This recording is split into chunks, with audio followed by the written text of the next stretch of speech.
kita bersyukur atas nikmat yang Allah berikan, yang mana dengan nikmat-nikmatnya pada hari ini Allah izinkan kita untuk bisa bersama-sama berkumpul meskipun melalui Zoom. Ini merupakan nikmat yang luar biasa dari Allah Subhanahu wa taala, kita bisa duduk bersama di majelis ilmu, dan semoga kegiatan pada malam hari ini membawa kebaikan untuk diri kita baik di dunia maupun di akhirat kelak. Amin ya rabbal alamin. Dan juga salawat dan salam senantiasa tercurah kepada suri tauladan terbaik kita, Rasulullah Muhammad sallallahu alaihi wasallam, kepada keluarga, sahabat, dan seluruh umatnya yang senantiasa istiqomah di dalam menjalankan sunnah-sunnahnya. Yang kami hormati Ustadz Dr. Aliful Bahari, hafizahullah ta'ala, yang sudah bisa hadir bersama kita, membersamai kita, eh, meskipun jarak kita yang jauh. Semoga ini bisa saling mempererat ukhuwah Islamiyah kita. Dan juga yang kami hormati Ketua DKM Masjid Baitul Mukhlisin dan juga para pengurusnya, dan juga yang kami hormati seluruh peserta kajian pada malam hari ini, baik yang saat ini berada di Masjid Baitul Mukhlisin dan juga yang saat ini bergabung bersama kita di jaluran channel Zoom ya.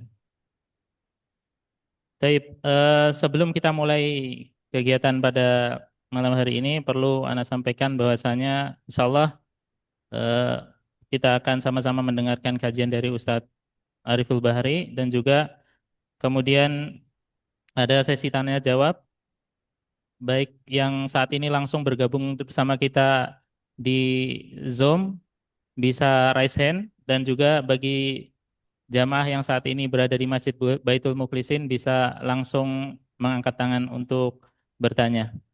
Dan juga insya Allah disediakan hadiah 4 jawaban yang bisa menjawab jawaban soal dari Ustadz Ariful Bahri, khusus untuk yang berada di Masjid Baitul Mukhlisin.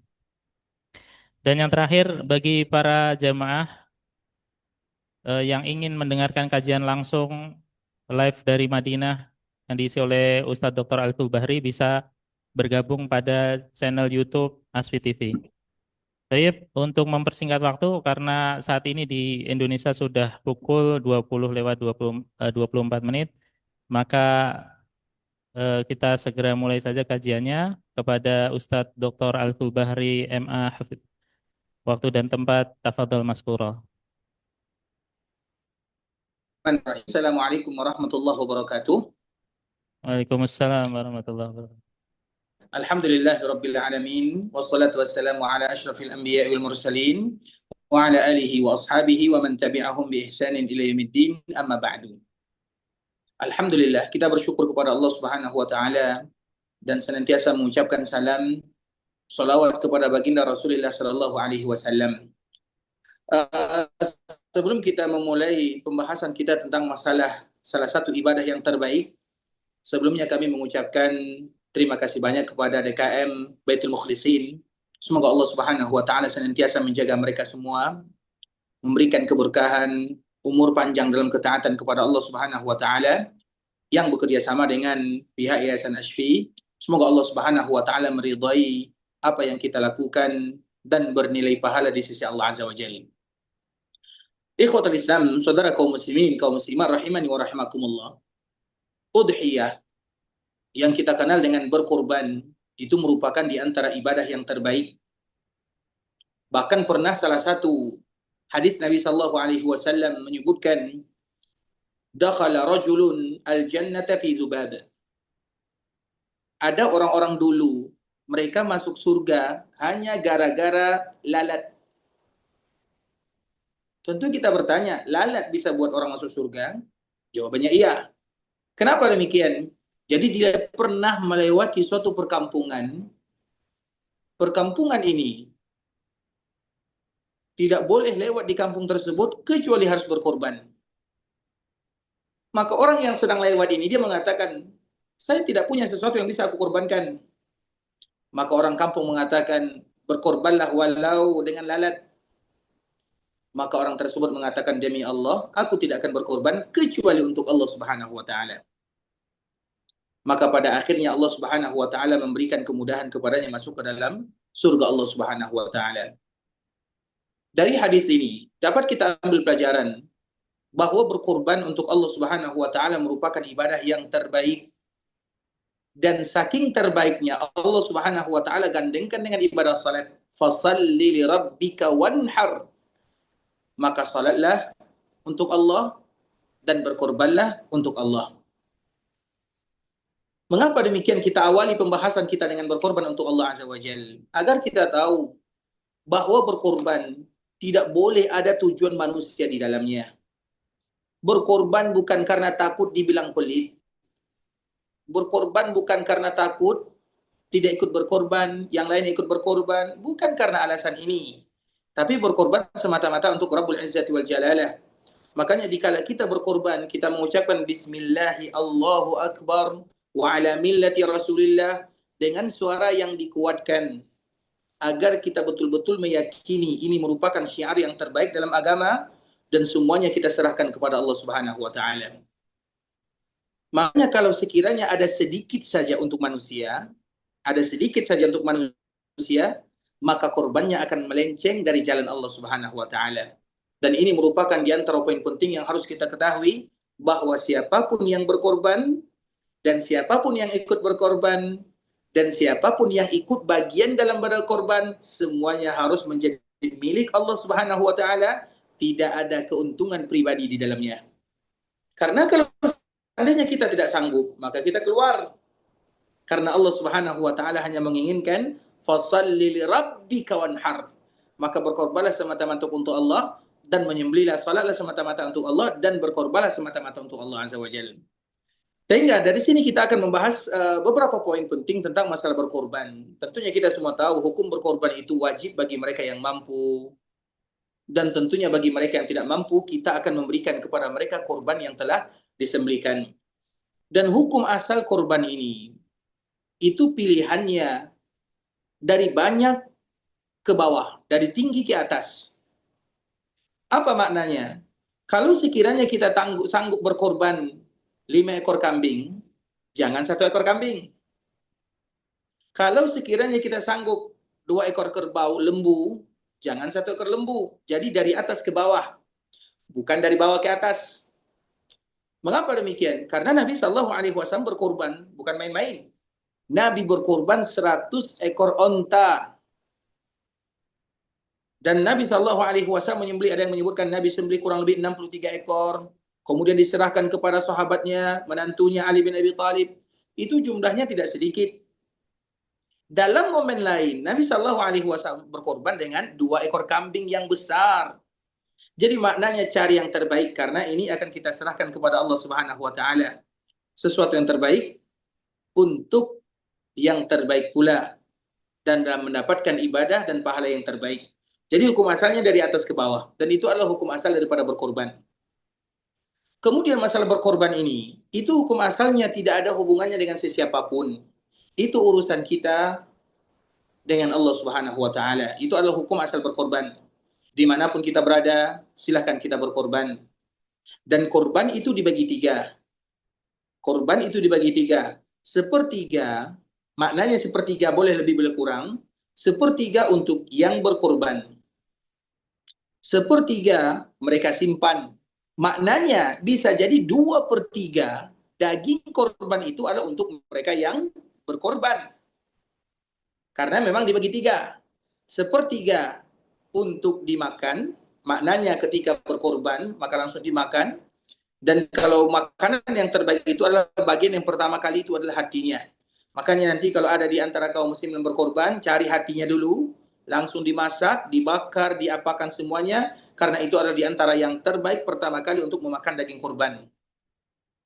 Kemudian sepertiganya langsung dimakan, sepertiganya disimpan, sepertiganya disedekahkan. Karena ini adalah urusan pribadi. Berkorban itu hukum asalnya adalah hukum asal pribadi. Maknanya urusan kita dengan Allah Subhanahu wa taala.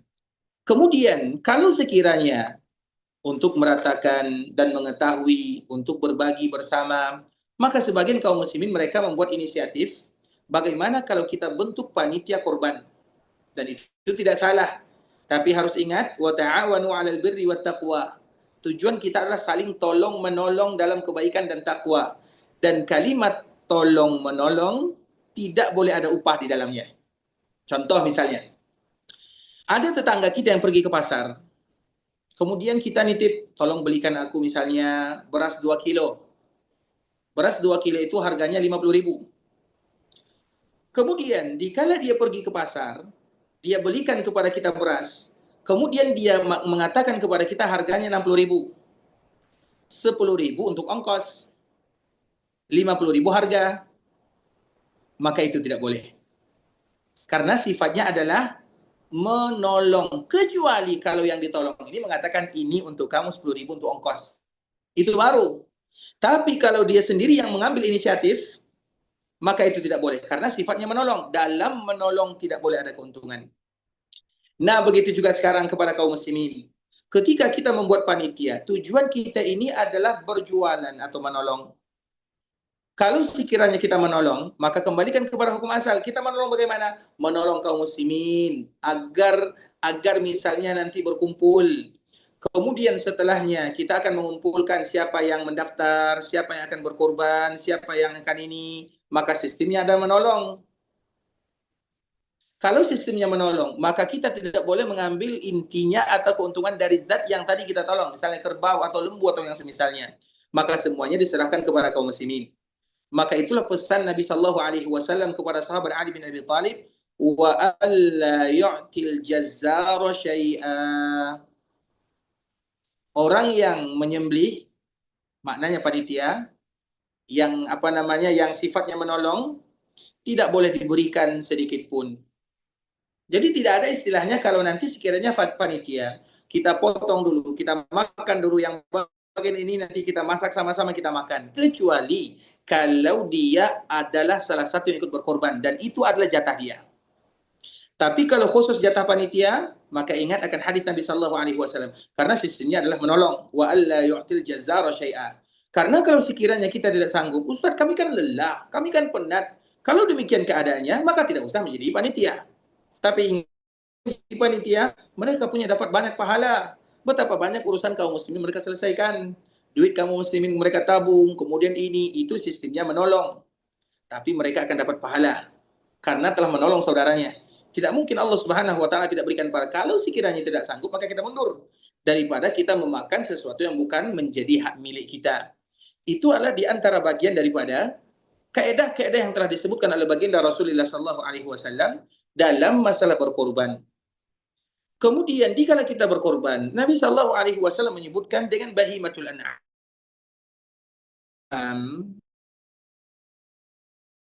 kambing dan yang sejenisnya. Lembu, itu yang satu jenis. Dan yang lainnya, onta.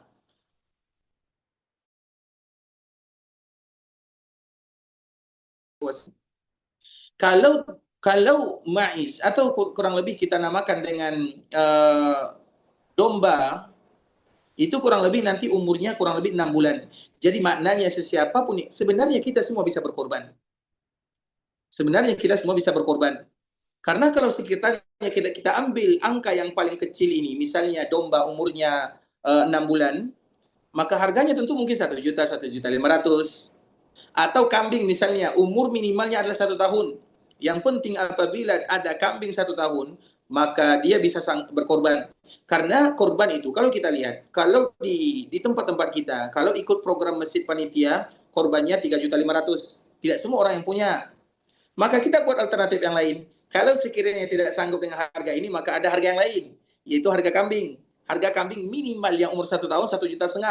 Kalau mendengar 1,5 juta, semua orang akan berkorban karena tujuannya untuk mengabdikan diri kepada Allah. Tujuannya bukan untuk saling ini, saling itu, tidak. Tujuan kita bersama adalah untuk saling tolong-menolong dan saling berbagi dan mengangkatkan syiar Allah Azza wa Jalla dan supaya kita masuk ke dalam surga Allah Subhanahu wa taala. Makanya ingat akan umur ini. Jadi kalau tidak ada yang bisa berkorban dengan yang banyak, karena semua kaum muslimin mereka ingin berkorban. Jadi buat beberapa alternatif sehingga bisa membuat mereka. Makanya tempat kita berkorban di masjid itu adalah di antara salah satu bentuk kita menolong kaum muslimin. Kalau sekiranya tidak demikian, maka kaum muslimin mereka bisa mencari kambing sendiri, kemudian nanti pas raya mereka sembelih sendiri, kemudian mereka makan, mereka simpan, mereka bagi, tidak ada masalah. Itu juga disebut dengan korban. Makanya kalau kami di sini, dulu kalau musim raya, itu setiap rumah, depan rumah, itu digantungkan kambing, kemudian ada berkorban 5, 3, kemudian dibagi, ada yang kita dapat 1 ekor, ada yang setengah ekor, semua ikut berkorban. Jadi saling berbagi. Makanya berkorban itu bisa dijadikan hadiah, bisa dijadikan sedekah. Bisa dijadikan sedekah, karena biasa sedekah itu untuk yang fakir miskin.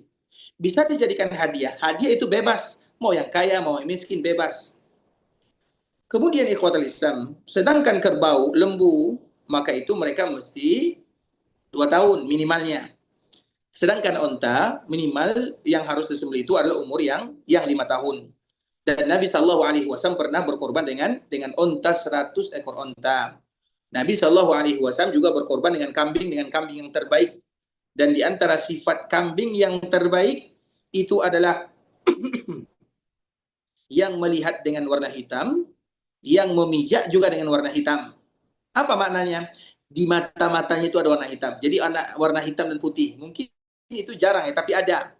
Jadi warna hitam, matanya, sekitar matanya itu berwarna hitam, kemudian bagian kakinya adalah warna hitam. Itulah makna daripada hadis Nabi Shallallahu Alaihi Wasallam, kambing kurban yang terbaik. Dikala berkorban, pernah Nabi berkorban dengan kabsyaini amlahain, yaitu 2 ekor domba yang terbaik, yang punya tanduk yang gagah, maknanya yang terbaik. Kemudian Nabi Shallallahu Alaihi Wasallam mengatakan, ya Allah, ini adalah untuk Muhammad dan keluarga Muhammad. Sehingga dari sini para ulama menyebutkan, boleh seseorang berkorban, ikutkan semua keluarganya, yang hidup ataupun yang meninggal, tanpa dikhususkan. Ikutkan dalam berkorban. Kalau kita berkorban, tanggal 1 Zulhijjah dianjurkan kita tidak mengambil kuku atau mengambil rambut yang ada di badan. Dianjurkan, maknanya kalau ada yang mengambilnya karena ada suatu keperluan, tak ada masalah. Tapi dianjurkan. Kemudian dianjurkan dia yang menyembelih. Kemudian dikala menyembelih, maka niatkan untuk semua keluarganya. Ya Allah, ini korban untukku, korban untuk ayahku, ibuku, nenekku, kakekku, keluargaku, semuanya. Semua yang ada hubungan dengan karib kerabat, berkorbanlah. Ustadz dia kaya, dia sudah berkorban, tak ada masalah. Semuanya berkorban, tapi niat bisa jadi membuat korban yang kecil menjadi besar. Rubba amalin saghirin tukabbiruhun niyah. Betapa banyak amalan yang kecil, tapi dia menjadi besar karena niat. Maka siapapun yang berkorban, usahakan untuk berniat, semua keluarganya masuk di dalamnya, yang hidup ataupun yang meninggal. Kemudian Nabi Shallallahu Alaihi Wasallam juga berkorban. Nabi Shallallahu Alaihi Wasallam mengatakan, ya Allah, ini adalah korban untuk umatku yang belum berkorban. Dan ini tentu merupakan di antara bentuk kasih sayang Rasulullah Shallallahu Alaihi Wasallam. Nabi tahu tidak semua orang akan bisa berkorban, maka Nabi sudah berkorban atas nama mereka. Dan itu merupakan di antara salah satu taufik dari Allah Azza wa Jalla. Bagaimana kasih sayang baginda Rasulullah Sallallahu Alaihi Wasallam dalam masalah berkorban. Baik, barakallahu fikum ikhwatal Islam. Kita tidak berlama-lama dalam masalah pembahasan. Sekarang kita kembali kepada soal jawab. Kalau sekiranya ada di antara kita yang ingin bertanya atau yang belum jelas atau ingin berkonsultasi, maka kami persilahkan. Jazakumullahu khairan wa barakallahu fikum. Baik, terima kasih Ustaz. Bagi jamaah yang ingin bertanya, yang pertama dari Masjid Baitul Mukhlisin dulu, yang berada di Masjid Baitul Mukhlisin silakan. Baik, silakan maju ke depan, Pak.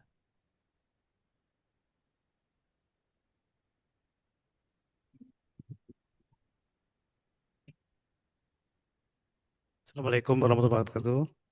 Waalaikumsalam warahmatullahi wabarakatuh. Ustadz tadi dijelaskan bahwasanya kurban diniatkan untuk semua anggota keluarga, termasuk yang sudah meninggal. Bagaimana kalau kita korban hanya khusus untuk yang sudah meninggal aja? Jadi orang-orang tua kita yang sudah meninggal, kemudian saudara-saudara kita yang sudah meninggal, hanya khususkan untuk kita aja.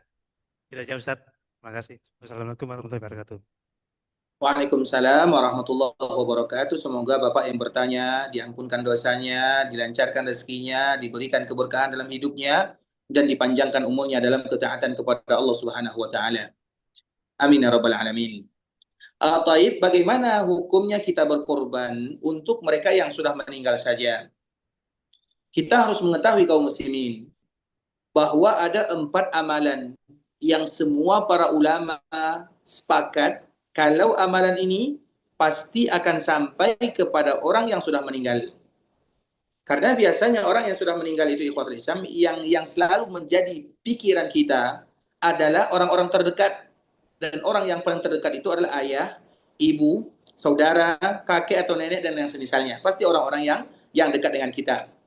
Maka ingatlah ada 4 amalan yang harus kita lakukan. Yang pertama adalah doa. Itu sesuatu yang pasti. Doa pasti akan sampai kepada orang yang sudah meninggal. Terkhusus kepada orang-orang yang dekat dengan kita, apalagi ayah dan ibu.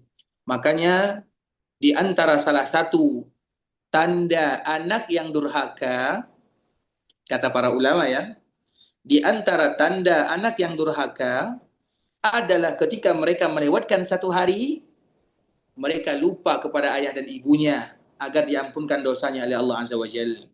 Itu adalah di antara tanda anak yang durhaka. Maknanya tidak mungkin kita melupakan orang yang paling kita cintai dalam doa. Makanya jangan kita lewatkan satu hari kecuali ada kalimat, ya Allah ampunkan dosa ayahku, ampunkan dosa ibuku, lapangkan perkuburannya, jadikan perkuburannya taman di antara taman-taman surga. Itu adalah yang pertama. Yang kedua, yang semua para ulama sepakat bahwa ibadah itu sampai adalah puasa. Makanya kalau kita mengira ada seorang tua kita meninggal, kemudian ada tinggal puasa 5, maka puasalah. Atau ibu kita, atau saudara kita, atau kakek kita, atau siapapun yang meninggal, bahkan teman kita misalnya, maka berpuasalah atau puasalah. Kemudian yang ketiga adalah sedekah, dan ini adalah ibadah yang terbaik. Sedekah itu bisa mencakup kepada semuanya. Misalnya kita buat sumur, ini sedekah untuk ayah saya. Sekarang misalnya kita ingin membangun masjid, ini untuk ibu saya. Misalnya kita bersedekah 1 ekor lembu, ini sedekah atas nama ayah, ibu, kakek, nenek saya. Kan semua itu merupakan di antara ibadah yang terbaik. Karena sedekah itu sifatnya umum. Kemudian yang keempat, badal. Baik itu badal haji atau badal umrah. Maka dianjurkan bagi kita yang masih hidup untuk membadalkan orang tua yang sudah meninggal, baik haji ataupun ibadah umrah. 4 inilah ibadah yang disepakati oleh para ulama mesti sampai. Sedangkan seorang anak kepada orang tua dan asalnya, makna asal itu orang tua ke atas, kakek neneknya, itu diniatkan atau tidak diniatkan maka otomatis akan sampai. Kenapa demikian? Karena kita ini milik ayah kita. Karena kita ini milik ibu kita. Kita lahir dari mereka. Kemudian, dikala kita berbuat baik, siapa yang mengajarkan? Mereka dulu yang ajarkan kita Al-Quran. Mereka yang pukul kita kalau tidak salat. Mereka yang ajarkan kita puasa. Semua ibadah ini mereka yang ajarkan. Mereka yang sekolahkan. Sehingga amalan yang dilakukan oleh semua orang anak, apapun, salat dia, puasa dia, zakat dia, korban dia, haji dia, umrah dia, semua ibadah yang dia lakukan, maka otomatis sampai kepada orang tuanya. Itu sesuatu yang tidak bisa dipungkiri. Jadi urusan kalau dengan orang yang meninggal ada 2, ada urusan orang tua dan yang ke atas, itu otomatis. Apapun yang kita buat, contoh sekarang kita sedang berkorban. Kita sedang berkorban ini, apakah orang tua kita dapat pahala? Dapat. Karena bisa jadi harta yang kita dapat ini karena doa orang tua kita dulu.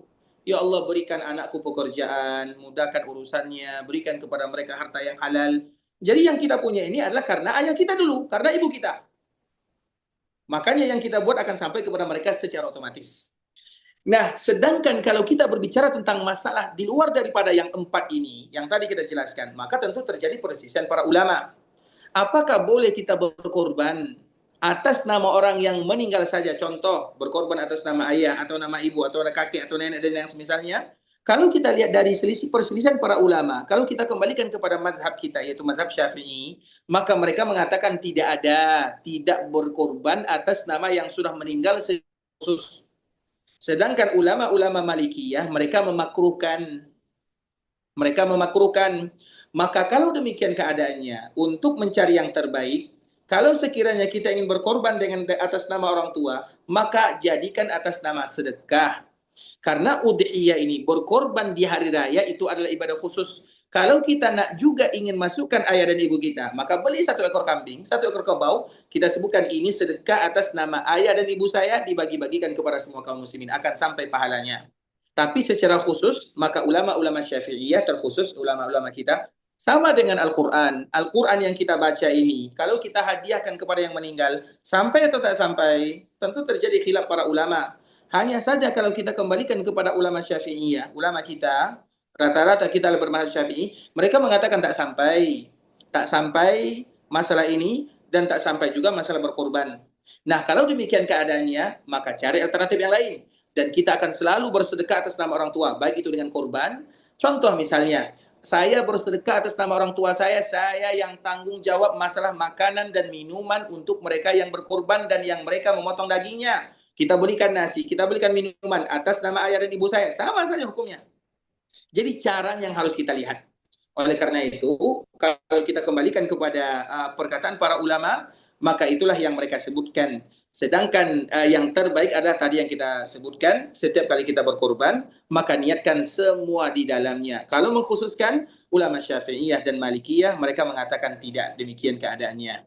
Barakallahu fikum wa jazakumullahu khairan. Baik. Barakallahu fikum. Baik, silakan. Selanjutnya dari Baitul Mukhlisin satu lagi silakan. Izin bertanya Ustaz. Assalamualaikum Silakan. warahmatullahi wabarakatuh. Assalamualaikum. Semoga Allah menjaga Ustaz Ariful Bahri dan keluarga dan para kaum muslimin dimanapun berada. Amin. Amin, amin.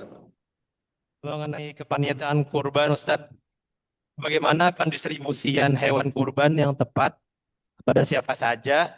Apakah panitia kurban boleh mendapatkan daging kurbannya? Apakah pemotong dapat dibayar jasanya dengan daging kurban Ustaz? Barakallahu fikum Ustaz. Baik, barakallahu fikum wa jazakumullahu khairan. Semoga Allah Subhanahu wa taala menjaga kita bersama. Kita harus tahu ya, korban yang ada di daerah kita itu bercampur satu orang atau satu hewan biasanya untuk 7 orang. Satu hewan biasanya untuk 7 orang. Nah, dari sinilah yang pertama kali berhak untuk menerima daging itu adalah mereka yang berkorban. Makanya tadi kita menyebutkan panitia yang bertanggung jawab itu adalah 7 orang tadi. Sekarang kita ambil contoh, dari 1 ekor kerbau, dari 1 ekor lembu, itu yang bertanggung jawab adalah 7 orang. Maka 7 orang ini mesti kita kumpulkan. Nanti di antara kalian yang 7, karena yang 7 ini mereka sebenarnya bertanggung jawab. Ini korban mereka. Misalnya siapa nanti yang bertanggung jawab menyembelih? Kemudian di antara yang 7 ini tak sanggup, kami wakilkan kepada orang lain. Kemudian pertanyaan berikutnya, dari yang 7 ini siapa yang motong-motong? Karena itu dagingnya untuk kalian, 1/3 kalian makan, 1/3 kalian simpan, 1/3 kalian bagi-bagikan. Jadi mereka yang bertanggung jawab. Pada akhirnya mereka juga tak sanggup. Maka solusi terakhir berarti kita harus mencari dalam 7 orang ini. Dalam 1 ekor kerbau, ada 1 orang yang bertanggung jawab. Itulah yang disebut dengan jazar. Jazar itu yang tukang daging lah istilahnya. Jadi yang tukang daging ini dikasih upah oleh yang 7 orang ini. Karena mereka yang bertanggung jawab. Sehingga kalau demikian keadaannya, panitia itu kan hanya mengarahkan, menjelaskan, kemudian ini punya sekian, ini punya fulan, ini punya alan, itu tugas mereka. Kalau sekiranya mereka menjadi bagian yang memotong atau yang membagi-bagikan, maka mereka boleh mengambil dagingnya atau tidak. Mereka boleh mengambil daging atas izin yang punya. Karena yang punya korban itu bukan masjid, bukan panitia. Panitia hanya sekedar menolong saja. Makanya tadi kita sebutkan, panitia itu hukum asalnya adalah saling tolong-menolong dalam kebaikan untuk memudahkan kaum muslimin. Sehingga masjid itu hadir di tengah-tengah kaum muslimin untuk memberikan kemudahan. Makanya panitia tidak boleh mengkhususkan yang bagian kepala milik kami. Kecuali yang pertama, itu sedekah dari mereka yang berkorban. Kecuali yang kedua, ada bagian korban dia di dalamnya. Kalau dia ikut berkorban, misalnya 1 ekor kerbau, dia panitia salah satu di dalam, maka dia mau kambing kepalanya, silakan diambil, tak ada masalah. Dia mau kakinya, silakan ambil, karena itu bagian dia. Memang bagian dia. Tapi kalau sekiranya tidak bagian dia tidak berkorban dalam kambing tersebut, dalam kerbau tersebut, ada 7 orang, maka mereka mesti minta izin kepada 7 orang. Kalau sekiranya 7 orang ini mengizinkan tidak masalah. Tapi ingat akan hadis Nabi, wa alla yu'til jazzara syai'a. Jazar, hadis Nabi yang disebut oleh Ali bin Abi Thalib, yang tukang potong, tidak boleh diberikan dari daging korbannya. Maka oleh karena itu, jadikanlah alternatif yang lain. Contoh misalnya, setiap yang berkorban mereka harus menambah 100.000. Misalnya bayaran mereka untuk berkorban tahun ini 3.500.000, kita jadikan 3.600.000. 3.500.000 untuk beli kerbau, 100.000 untuk proses penyembelihan dan pemotongan. Berarti satu ekor kerbau nanti ada 700.000 yang itu diberikan kepada orang tukangnya. Tukang itu bisa jadi panitia, bisa jadi yang lain, dan mereka mengambil upah. Jadi jelas akadnya. Mereka itu adalah yang diupahkan untuk memotong kerbaunya. Jadi seperti itu yang harus kita ingat supaya kita berhati-hati dalam jangan gara-gara makan daging 1 kilo, Allah Subhanahu wa taala tidak menerima doa kita. Jangan hanya gara-gara kepala kerbau saja, maka semua masyarakat tahu, oh bapak itu, oh itu bapak kerbau. Kenapa? Karena ia suka cari kepala kerbau. Setiap korban, kepala kerbau pasti hilang. Ternyata ada di rumah dia. Kan kurang enak bahasanya. Gara-gara sesuatu yang sedikit, kita malu kepada yang lain. Oh masjid itu masjid apa namanya, masjid kikil. Karena setiap bagian kaki itu disimpan semua sama panitia. Kan gak enak bahasanya. Jadi lebih bagus kita jelas, jangan gara-gara sesuatu yang sedikit. Alhamdulillah Allah bagi rezeki. Kita bukan mencari keuntungan di sini. Daging kerbau banyak di mana-mana. Di pasar juga banyak. Momen korban ini jadikan untuk momen berbahagia bersama-sama. Iya, kadang kita lelah, tapi yang membuat dia melihat saudara kita berbahagia. Banyak saudara kita yang mungkin tak pernah makan daging, kecuali 1 kali setahun. Nah, kalau sekiranya nanti setelah dipotong semuanya, jadi tidak ada istilahnya jatah, kita masak dulu sebagian ini untuk panitia, bukan, tapi untuk yang menyembelih atau untuk yang berkorban. Jadi masak yang tadi kita sebutkan. Yang terbaik yang pertama kali dimasak itu adalah bagian. Jadi hati itu nanti diambil, kemudian dipanggang kerbau yang pertama, bulan-bulan 7 hati dimasak, dibikin sate atau bikin gulai atau bikin yang lain, kemudian mereka makan sama-sama misalnya. Kemudian mereka bertanggung jawab. Nanti mereka bagi kepada orang ini, kepada orang ini, sila tidak ada masalah, tapi mereka dulu karena itu punya mereka dan mereka yang berkorban untuk Allah Azza wa Jalla. Panitia tidak ada hubungannya dengan korban tersebut kecuali hanya saling menolong saja atau kecuali mereka bagian daripada yang berkorban tersebut. Barakallahu fikum. Baik, kita sekarang beralih kepada peserta yang tergabung di saluran Zoom. Ibu Ida Rashad di Swedia, dari Swedia, silakan. Ibu Ida Rashad. Iya, jazakallahu khairan host atas waktunya. Assalamualaikum warahmatullahi wabarakatuh, Ustaz. Waalaikumsalam warahmatullahi wabarakatuh. Assalamualaikum Ustaz, jazakallahu khairan Ustaz atas ilmunya dan materinya. Semoga Allah selalu merahmati Ustaz dan menjaga Ustaz. Amin ya rabbal alamin. Amin, amin. Ustaz, ini kami kondisinya untuk yang di luar negeri ya Ustaz ya. Qadrullah ma'asafa'al setiap korban Lebaran haji begitu Ustaz tidak berada di Indonesia. Jadi itu kami kurbannya ke Indonesia. Walaupun ada di sini mengelola kurban, tapi tetap juga kurbannya itu diberikan atau diserahkan kepada negara-negara lainnya begitu Ustaz ya. Karena kami orang Indonesia memilih berkorban ke Indonesia. Masalahnya kan tadi Ustaz menyampaikan seperti keutamaannya itu yang berkorban memakan dagingnya juga Ustaz. Nah sudah beberapa tahun ini kami tidak pernah makan daging kurban Ustaz. Itu bagaimana Ustaz? Baik, barakallahu fiikum wa jazakumullahu khairan kepada Ibu Ida. Semoga Allah Subhanahu wa taala menjaganya, menjaga keluarganya, memberikan kemudahan keberkahan dalam kehidupannya. Amin amin ya rabbal alamin. Masalah memakan daging korban itu merupakan di antara bentuk kebahagiaan. Orang yang berkorban kadang yang diberikan kelebihan oleh Allah Azza wa Jalla. Mereka sudah terbiasa memakan daging. Daripada kita bersyukur kepada Allah Subhanahu wa taala sesuai dengan aturan dan perintah Allah Azza wa Jalla, makanlah daging korban kalian. Karena bisa jadi makan daging korban itu kebahagiaannya lain. Ini korban yang dijadikan untuk Allah Subhanahu wa taala. Sedangkan daging makan saja bisa jadi keberkahannya berlebih atau karena alasan-alasan yang lainnya. Maka hukum asalnya adalah memakan daging korban. Nah, kalau sekiranya kita berada di luar negeri dan kita memiliki tetangga-tetangga yang alhamdulillah mungkin teman mereka ada pemesanan. Contoh kami misalnya, di sini kami pemesanan, misalnya saya korban, ada tingkatannya, ada yang harganya kalau kambing sekian harga, tahun yang 2 tahun, jadi ada ukuran harga, ada yang kalau onta misalnya 7.000 rial, kalau kambing itu kadang 600 rial, sehingga semua kita bisa berkorban. Nanti boleh dijemput dagingnya pada hari ini, pada hari ini, pada hari ini. Biasanya sebagian daerah luar negeri dibuat seperti itu. Kalau demikian keadaannya, maka buatlah. Misalnya kita berkorban 1 ekor kambing, kemudian kita bisa mengambilnya, makan, kemudian sebagiannya kita sedekahkan, buatlah. Kenapa demikian?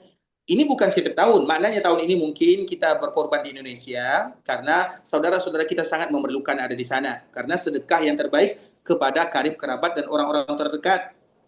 Nah, kemudian tahun berikutnya kita berkorban di kampung halaman atau di daerah kita. Kita berkorban supaya kita bisa menikmati. Dan itu adalah di antara alternatif yang terbaik. Jadi kita saling berbagi. Semuanya kita dapatkan. Jika kita berada di luar negeri, kita juga dapat cari kambing. Karena kambing itu tidak terlalu besar. Kemudian nanti kambing itu kan bisa langsung dipesan. Tinggal kita mengambil dagingnya doang. Jadi nanti mereka potong, sudah jahis. Nah, kita bawa pulang. Separuh, sepertiga kita makan. Sepertiga kita simpan. Sepertiga kita bagi-bagikan kepada tetangga. Saudara-saudara kita kaum muslimin yang lain. Itu mungkin di antara alternatif yang bisa kita lakukan untuk mendapatkan semua kemuliaan yang disebutkan oleh Allah Subhanahu wa taala. Barakallahu fikum. Oh begitu Ustadz ya, karena di sini Ustadz kalau kita berkorban tidak boleh menyembelih begitu Ustadz secara pribadi begitu Ustadz, harus punya perusahaan. Tidak, karena biasanya berkorban di luar negara, kalau menyembelih itu bebas. Kalau di daerah lain, di luar, itu mereka harus menyembelih tempat khusus. Iya Ustadz. Jadi masalah proses penyembelihan kita serahkan kepada mereka semuanya, selama mereka muslim. Atau kita hadir di tempat tersebut, karena mungkin tidak muslim. Berarti kita hadir, kita sebutkan, saya menyembelih, atau baca bismillah, atau cari yang mungkin agama Nasara misalnya, yang agamanya Nasara, yang mereka boleh kita makan sembelihannya. Maka tidak menjadi masalah. Karena memang di sebagian daerah mereka tidak boleh menyembelih di sembarangan tempat. Mereka harus menyembelih tempat khusus. Seperti di daerah kami sini, di tempat Madinah, itu tidak boleh menyembelih di mana-mana. Harus pemotongan itu di tempat yang telah disediakan oleh negara. Sehingga kami sulit, kadang tidak bisa hadir. Kita hadir di tempat yang telah ditentukan. Nah, kalau di sini mungkin muslim semuanya, tapi di daerah yang lain ada mereka yang muslim, ada yang tidak muslim, sehingga tinggal kita jaga-jaga. Dan kalau betul-betul kita ragu apakah mereka muslim atau tidak muslim, maka tidak ada masalah kalau kita bertanya. Sehingga nanti dikala kita berkorban, kita sebutkan agama kami seperti ini, tidak ada salahnya. Mana tahu nanti yang memotong itu ada sebagian mereka juga yang muslim, dan itu adalah bagian daripada usaha kita. Oh begitu Ustadz ya. Tapi Afwan ya, jadi panjang Ustadz, karena sepanjang ini yang kami ketahui tidak ada mengadakan kurban di Swedia ini Ustadz begitu. Jadi kalaupun ada komunitas muslim di sini, dari masjid di sini, mereka itu mengumpulkan dana korbannya tapi tetap melaksanakannya di luar negeri seperti di Afrika, di Angola, di Somalia begitu Ustadz. Iya, makanya tadi kita menyebutkan korban itu bukan urusan masjid, bukan urusan panitia, korban itu urusan pribadi. Sehingga setiap kita tak mungkin saya berkorban ini misalnya, tak mungkin kita sebutkan kepada semua orang. Itu rahasia kita dengan Allah Azza wa Jalla. Apalagi misalnya di daerah yang mungkin tidak ada korban. Makna tidak ada korban itu bukan berarti tidak boleh menyembelih. Maknanya tidak ada pengorban-korban khusus yang nanti akan memakan tempat, kemudian ini dan itu, karena bisa jadi proses isinya panjang. Sedangkan kita pribadi, bisa kita berkorban sendiri. Misalnya kan biasanya kan kita juga beli daging, kita penyembelihan, maka berusaha untuk mencari tempat-tempat seperti ini. Maknanya kita wakilkan penyembelihannya, bahkan pemotongan, sehingga kita tinggal menerima bersih. Oke. Iya baik Ustadz, jazakallah khairan Ustadz, barakallahu fikum. Assalamualaikum warahmatullahi wabarakatuh. Assalamualaikum warahmatullahi wabarakatuh. Baik, Ustadz masih ada waktu Ustadz? Mungkin mau Sila. Nah, baik. Di channel Zoom ada Pak Puji, silakan. Pak Puji Cibubur. Baik, sebelum kita menjawab pertanyaan ini, kami ingin bertanya kepada panitia DKM Baitul Mukhlisin. Coba sebutkan sifat kambing yang terbaik yang Nabi jadikan itu untuk berkorban. Ada tanduknya, umurnya, tanduk. Kita dahulukan yang ini ya, yang dari DKM panitia. Khusus yang di Masjid Baitul Mukhlisin, silakan. Kalau tidak ada yang bisa jawab, saya doakan semuanya bisa umroh. Assalamualaikum Ustaz. Baik. Waalaikumsalam warahmatullahi wabarakatuh. Tadi seperti yang dijelasin Ustaz tadi, untuk kambing atau domba yang baik adalah yang bermata hitam dan berkaki hitam. Mata kambing semuanya hitam lah kalau tak salah. Sekitarnya hitam, maksudnya sekitarnya hitam. Baik. Sekitarnya hitam. Kemudian apa lagi? Telapak kaki hitam. Itu Terus tadi. apa lagi? Umur Umur. Baik, apa alasannya? Apa alasannya? Siapa yang menyebutkan seperti itu? itu aja yang sempat saya simak itu aja Ustaz. Ah, Mohon maaf. tadi pembahasannya. Masya Allah, Masya Allah, Masya Allah. Wah, wah, wah. Baik. Semangat, Masya Allah, dimudahkan, diberikan keberkahan. Baik. Baik, pertanyaan yang kedua. Nah, ini untuk kita semua yang ada di dalam, yang ada di dalam Zoom atau yang ada di dalam masjid, siapapun boleh bisa menjawab, maka nanti kita menjawab. Nah, pernyataan yang kedua, tadi kita menyebutkan ada beberapa amalan yang para ulama itu sepakat kalau itu sampai kepada orang yang meninggal. Siapa masih ingat? Silakan yang di Masjid Baitul Mukhlisin. Yang masjid boleh, yang Zoom juga boleh, tak ada masalah. Boleh mana-mana. Amalan yang semua para ulama sepakat kalau itu sampai kepada orang yang sudah meninggal.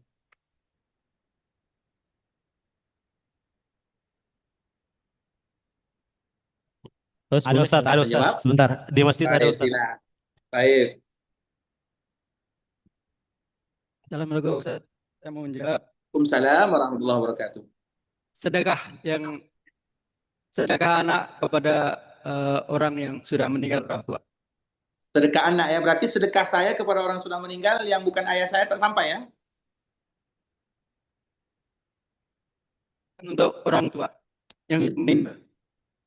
Terus Misalnya saya mendoakan bersedekah. Baik, sedekah itu sedekah anak saja atau sedekah semua? sedekah anak kepada orang tua yang sudah meninggal. Baik. Sedekah anak ya, berarti kalau bukan anak yang Sedekah anak bersedekah yang sampai. diniatkan untuk para orang yang sudah meninggal. Berarti kalau bukan anak yang bersedekah tak sampai.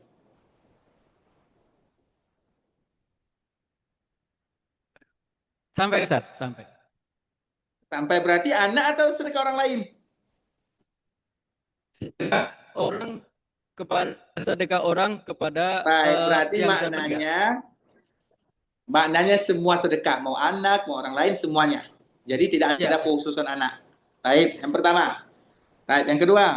Yang kedua, doa anak kepada orang tua. Anak saja, misalnya bapak punya teman, bapak doakan teman tak sampai? Sampai Ustaz. Nah, yang ini Sampai berarti khusus, jangan bawa kata anak. khusus yang untuk anak pada orang tua. Berarti jadi doa aja pasti ada. Begini Ustaz. Berarti kita tidak boleh membawa kalimat anak. Doa orang yang hidup kepada yang meninggal. Mau anak dia, mau ada hubungan, mau teman dia, mau siapapun. Ya, ya, Ustaz. Baik. Baik, ingat itu ya, baik. Yang lain. Yang ketiga. Badal haji dan Baik, yang keempat. hanya itu saja Ustaz. Empat belum. Tadi 4, ada lagi 1? Yang satu belum ke atas. Berarti Bapak berutang sama saya dapat hadiah ya? Baik, yang keempat adalah puasa. Oh, ya. Baik, barakallahu fiik. Allah yang sehat selalu, semoga Bapak dijaga oleh Allah Subhanahu wa taala, diberikan umur panjang dalam ketaatan dan kesehatan. Amin ya rabbal. Amin, amin. Jazakallah. Silakan. Barakallahu fiik. Baik, silakan Ustaz. Baik, yang bertanya Bapak Arif yang di Zoom, silakan.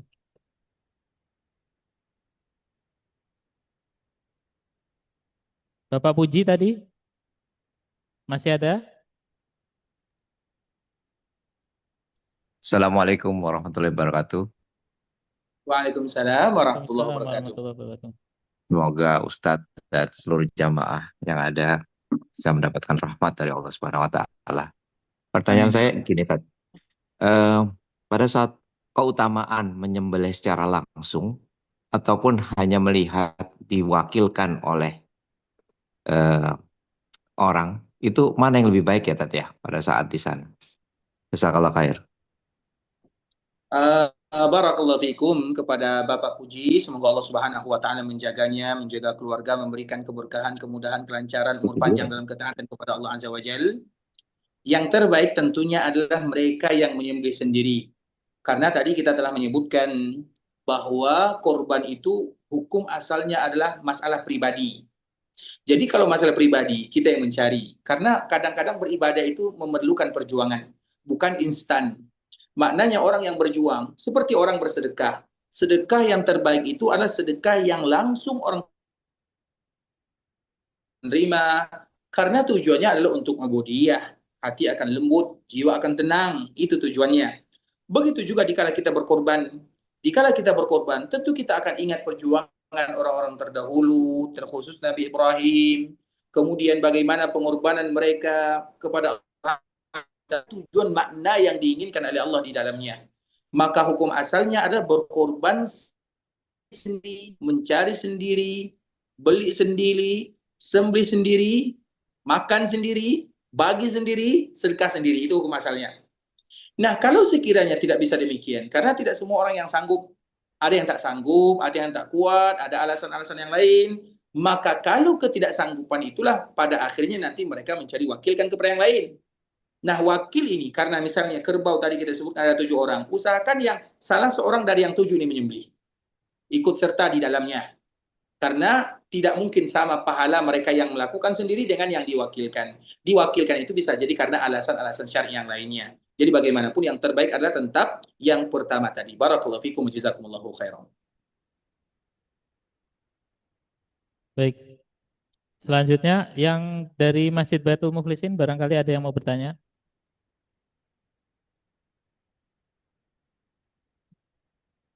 Ada, Pak? Kalau nggak ada, selanjutnya yang di Zoom Bapak Arif silakan.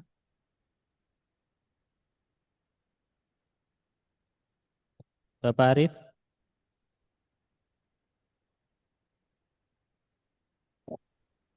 Assalamualaikum warahmatullahi wabarakatuh. Waalaikumsalam warahmatullahi wabarakatuh. Jazakallah khair Ustaz ilmunya. Semoga Ustaz diberikan kesehatan, diberikan ilmu yang bermanfaat dan juga kita semua mendapatkannya. Amin ya Amin. rabbal alamin. Ustaz izin bertanya. Tadi Ustaz menyebutkan bahwa Rasulullah itu berkurban untuk umatnya. Apakah ini hanya terkhusus kepada atau juga boleh berkurban dengan niat untuk kaum muslimin yang tidak bisa berkurban Ustaz? Jazakallah khair jawabannya Ustaz. Barakallahu fikum wa jazakumullahu khairan. Semoga Allah Subhanahu wa taala menjaga Bapak Arif dan keluarga, memberikan keberkahan, kemudahan, kelancaran. Tentunya Rasulullah Shallallahu alaihi wasallam melakukan yang demikian. Itu khususan di sallallahu alaihi wasallam. Karena masalah ini bukan hanya korban saja. Bahkan masalah hutang pun Nabi Shallallahu alaihi wasallam mengatakan yang demikian.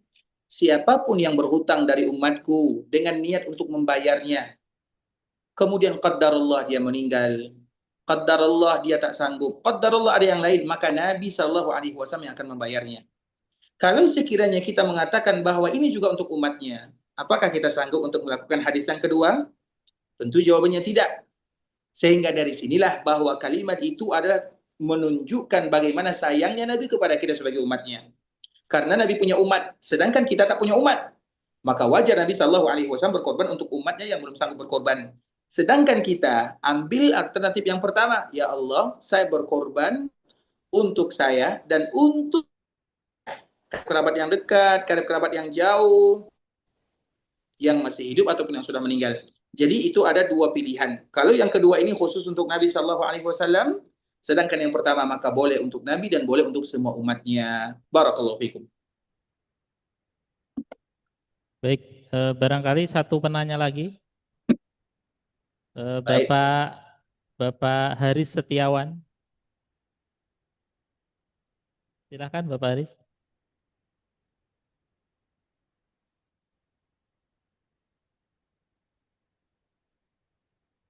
Assalamualaikum warahmatullahi wabarakatuh. Waalaikumsalam warahmatullahi wabarakatuh. Eh, Semoga Ustaz senantiasa dalam lindungan Allah Subhanahu wa taala. Amin. Ustaz, Amin. mungkin saya ada dua pertanyaan.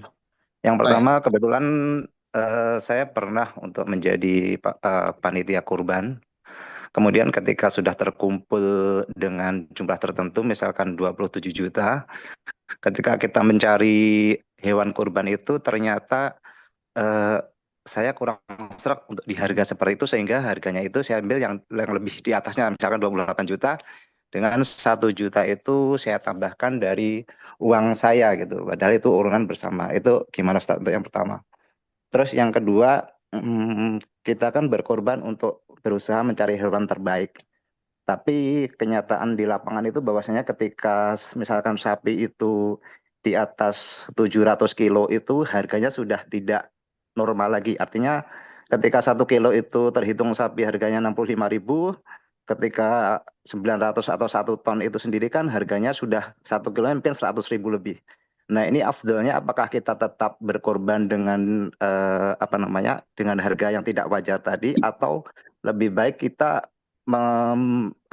berkorban dalam bentuk dua hewan kurban sehingga harganya itu harga kewajaran pasar gitu. Terima kasih. Assalamualaikum. Waalaikumsalam warahmatullahi wabarakatuh kepada Bapak Haris. Barakallahu fiik wa jazakumullahu khairan. Untuk pertanyaan yang pertama, maka Masya Allah tabarakallah rahman, semoga itu menjadi amal jariah untuk Bapak dan keluarga, menambahkan harga yang supaya nanti bisa kaum muslimin untuk menikmatinya, menutupi kekurangan, dan itulah semestinya yang harus dilakukan oleh kaum muslimin, yaitu bagaimana kalau kita bisa berkorban, karena kita harus tahu yang namanya berkorban. Korban itu maknanya memberikan. Jadi kita mesti memberikan, sehingga disebut dengan berkorban demi keluarga, artinya kita memberikan yang terbaik untuk keluarga, berkorban untuk anak, apalagi berkorban untuk Allah. Jadi kita memberi bukan mengambil. Jadi itu makna daripada kalimat berkorban. Kemudian untuk yang kedua, biasanya sapi, kerbau dan yang semisalnya harganya itu akan naik ketika permintaan semakin banyak. Oleh karena itu sebahagian kaum muslimin mereka sudah membelinya jauh-jauh hari. Apalagi misalnya ada panitia, mereka membelinya jauh-jauh hari. Kemudian nanti mereka patungan, yang berkorban itu patungan untuk rawatan kerbau, lembu, dan yang semisal itu nanti mereka yang bertanggung jawab. Itu adalah alternatif yang pertama. Yang kedua, biasanya kalau di hari-hari hampir masuk hari korban itu biasanya memang harganya memang agak sedikit tinggi. Terlepas daripada itu semua, maka lakukanlah sesuatu yang sanggup kita lakukan. Kalau sekiranya dengan harga tinggi kita sanggup membayarnya, kenapa tidak? Karena tidak mungkin sama nilai korban yang banyak dengan nilai korban yang sedikit. Artinya pahala itu sesuai dengan tingkat kesulitan, kerumitan pengorbanan yang kita lakukan. Itu disebut dengan korban. Maka kita kembalikan kepada korban. Korban itu maknanya memberi. Selagi Allah mudahkan kita memberi yang terbaik, maka Allah pasti akan ganti dengan yang terbaik pula. Barakallahu fikum. Ustadz, masih ada waktu Ustadz? Sepertinya ada yang mau bertanya kemarin. Baik, mungkin untuk yang di dalam DKM, baik, kami persilakan di dalam masjid. Yang di masjid Baitul Mukhlisin, silakan, barangkali ada yang mau bertanya. Saya Ustaz. Silakan. Mohon izin Ustaz, ingin bertanya. Ya. Assalamualaikum warahmatullahi wabarakatuh. Waalaikumsalam warahmatullahi wabarakatuh. Pertanyaannya Ustaz, ada seorang suami tidak mau berkurban, padahal dia sendiri mampu untuk berkurban. Jadi dalam hal ini istrinya yang berkurban, istri berkurban dengan diikut sertakan orang tuanya sendiri, tanpa mengikut sertakan suaminya yang tidak mau berkurban tadi, Ustadz. Apakah dengan cara seperti ini dibolehkan atau bagaimana Ustadz? Mohon pendapat dan arahannya Ustadz, pandangannya. Syukron, jazakallah khair Ustadz. Wah, barakallahu fiikum wa jazakumullahu khairan. Ini kayaknya istrinya sakit hatinya sudah melampau ya. Maknanya seorang istri yang sayang kepada suaminya pasti akan berkorban. Kita judulnya berkorban. Tapi kalau rasa sayang itu sudah hilang, maka itulah yang akan terjadi. Niat pun dia tak mau mengikutkan suaminya, padahal hanya sekedar niat saja. Itu kan sekedar niat. Maknanya yang uangnya uang kita. Kemudian yang menahan tak memotong kuku, mengambil rambut, nanti tanggal 1 Zulhijjah juga kita. Kalau yang bisa menyembelih atau yang bertanggung jawab nanti juga kita. Yang tadi meniatkan orang tuanya, semakin banyak yang diniatkan, semakin baik untuk dia, bukan untuk orang lain. Karena orang tidak mungkin membawa semua orang yang dia kenal kecuali hatinya lapang. Nah, tiba-tiba orang tuanya diajak, keluarganya diajak, orang yang satu rumah dengan dia tak diajak. Kira-kira kalau kita nak makan, kemudian tak diajak keluarga, macam mana rasanya? Maknanya ini mungkin karena sudah terlalu sakit hati ya. Oleh karena itu, maafkanlah suami, ikut sertakanlah dia. Bisa jadi dia tidak berkorban, karena dia sudah berkorban banyak untuk keluarganya, untuk istrinya, untuk anak-anaknya. Allahu a'lam. Kita tidak tahu, karena masalah ini masalah pribadi. Namun bagaimanapun, kebaikan, keburukan jangan dibalas dengan kebaikan. Karena kita harus tahu ya, in ahsantum li anfusikum. Ketika kalian berbuat baik itu maknanya bukan berbuat baik kepada orang yang berbuat baik. Itu saling balas-balasan namanya. Berbuat baik yang sesungguhnya adalah berbuat baik ketika orang lain berbuat jahat, itu baru berbuat baik. Sama dengan menyambung tali silaturahim. Menyambung tali silaturahim kita dengan paman, kita dengan saudara, dia datang, kita datang, itu bukan menyambung tali silaturahim namanya. Itu balas-balasan namanya. Menyambung, apa makna kalimat menyambung? Menyambung itu biasanya setelah terputus. Setelah terputus disambung, maka disebut dengan menyambung tali silaturahim. Maknanya ketika terjadi keretakan masalah, disitulah kita memperbaiki, menyambung. Dikala antara masalah keluarga ada masalah misalnya dengan suami saya ini tak mau berkorban, duit banyak, bisa jadi masalah-masalah banyak di dalam pikirannya. Oleh karena itu berbaik sangkalah. Bisa jadi suami kita itu diam. Biasanya kan kita lelaki ini kan diam, banyak pengeluaran.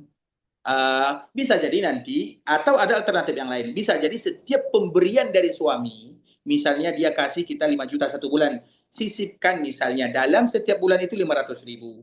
Kalau dia sisipkan dalam satu bulan itu 500.000, maka saya punya cerita. Ini kita tutup dengan pembahasan ini. Jadi ada orang Arab, dia hendak meninggal, orang sini, dia hendak meninggal. Ketika hendak meninggal, dia panggil anaknya yang paling tua. Kemudian dia mengatakan, wahai anakku, ketahuilah, engkau masih punya ibu yang lain. Ternyata dia nikah 2. Tapi yang kedua ini tidak ada yang tahu dari keluarganya. Maknanya, nanti kalau kalian bagi warisan, maka ingatlah ada ibu tiri, ibu sambung. Ibu kamu, ada istri yang lain. Kemudian dicari, waktu itu istrinya adalah orang yang berasal dari Filipina. Kemudian meninggal ayahnya, banyak hartanya, dan harta itu tak boleh dibagi sampai ada jatah untuk istri yang kedua ini. Anak-anak istri yang pertama tak ada yang tahu hanya anak yang besar saja. Kemudian anak yang besar ini dia pergi sampai ke Filipina. Dikala dia sampai, dijumpakanlah ibu dia ini atau istri dari ayah dia ini, rumahnya buruk, sederhana. Kemudian dia mengatakan, saya anaknya fulan. Kemudian wanita ini langsung kenal karena itu adalah suaminya. Kemudian anak ini mengatakan, wahai ibu kami, sesungguhnya ayah kami sudah meninggal, dan dia meninggalkan warisan, dan ini warisan untukmu. Diberikan warisan yang banyak sekali. Kemudian anak itu setelahnya pulang lagi ke Madinah. Setelah beberapa tahun lamanya, maka saya mengatakan, saya ingin menyambung tali silaturahim ayah saya. Artinya saya ingin kembali menjenguk ibu saya, untuk menyambung ukhuwah, bagaimanapun dia adalah istri daripada ayahnya. Kemudian dia datang lagi ke Filipina, kemudian sampai ke rumah, ternyata rumah wanita ini tidak berubah. Sama seperti dulu. Anaknya kaget, wahai ibu, bukankah ayah meninggalkan warisan yang banyak? Kemana engkau menghadapkan warisan tersebut? Rumah tak berubah, tempat tinggal begini. Apa jawaban ibu tersebut? Wahai anakku, ketahuilah, warisan ayahmu itu sudah Allahu Akbar. Kemudian ditunjukkan ini masjid atas nama ayah kamu. Warisan itu saya jadikan untuk masjid. Maka anaknya bertanya, kenapa demikian? Sang ibu atau istri yang kedua ini mengatakan, saya tidak kenal dengan ayahmu kecuali dia adalah orang yang terbaik. Ketika seorang suami menjadi yang terbaik, maka istri akan mengorbankan segala-galanya. Ketika istri menjadi yang terbaik, maka suami juga akan mengorbankan segala-galanya. Ketika sang istri mengatakan, Ustadz, saya tidak mau memasukkan doa, ada suami saya di dalamnya, berarti ini ada tanda tanya, suaminya macam mana? Bisa dia adalah sebagai seorang pemarah, atau dia suka membentak, atau suka mengatakan kata-kata yang kasar, sehingga dalam doa pun dia tak mau memasukkan suami di dalamnya. Dalam korban pun dia tak mau memasukkan suami di dalamnya. Berarti yang menjadi masalah ini ada masalah apa dengan suaminya. Jadi itu yang harus kita tanya. Tapi walaupun demikian nasihat kami, masukkanlah. Walau suami kita kurang baik, walau istri kita kurang baik, karena kita berbuat baik kepada suami untuk beribadah kepada Allah. Kita berbuat baik kepada istri untuk beribadah kepada Allah. Kalau kita berbuat baik, suatu saat nanti kita akan mendapatkan kebaikan yang kita lakukan. Barakallahu fikum. Sampai di sini pembahasan yang bisa kami jelaskan. Alhamdulillah sudah lebih 1 jam ya. Alhamdulillah tanpa terasa. Semoga pertemuan kita walau secara Zoom, secara online bisa memberikan manfaat kepada kita bersama. Dan hadiah yang tersisa mungkin untuk panitia ya, yang telah memberikan izin, kesempatan kita menyampaikan beberapa nasihat singkat pada kesempatan kali ini. Nanti kami minta tolong kepada panitia Ashfi untuk memberikan hadiah kepada pihak panitia masjid Baitul Mukhlisin. Semoga Allah Subhanahu wa taala menjaga kita bersama, memberikan keberkahan, dan Allah menerima semua amal kita. Allah kabulkan doa kita, dipanjangkan umur kita dalam ketaatan kepadanya. Kita tutup dengan doa kafaratul majlis. Subhanakallahumma bihamdika asyhadu an la ilaha illa anta astaghfiruka wa atubu ilaik. Assalamualaikum warahmatullahi wabarakatuh. Waalaikumsalam warahmatullahi wabarakatuh. Jazakumullah khair kepada Ustadz Ariful Bari atas ilmunya. Semoga bisa membawa manfaat untuk kebaikan kita semua, baik di dunia maupun di akhirat kelak. Baik, semoga kita bisa berjumpa lagi di lain kesempatan insya Allah. Kami sebagai host mohon maaf jika yang bertanya sangat banyak sekali dan belum bisa kami persilahkan satu persatu. Dan insya Allah di lain kesempatan kita bisa berjumpa kembali. Barakallahu fikum, kurang lebihnya saya mohon maaf. Subhanakallahumma bihamdika asyhadu an la ilaha illa anta astaghfiruka wa atubu ilaik. Wassalamualaikum warahmatullahi wabarakatuh. Waalaikumsalam warahmatullahi wabarakatuh. Hafizakumullah wa mata'akumullah.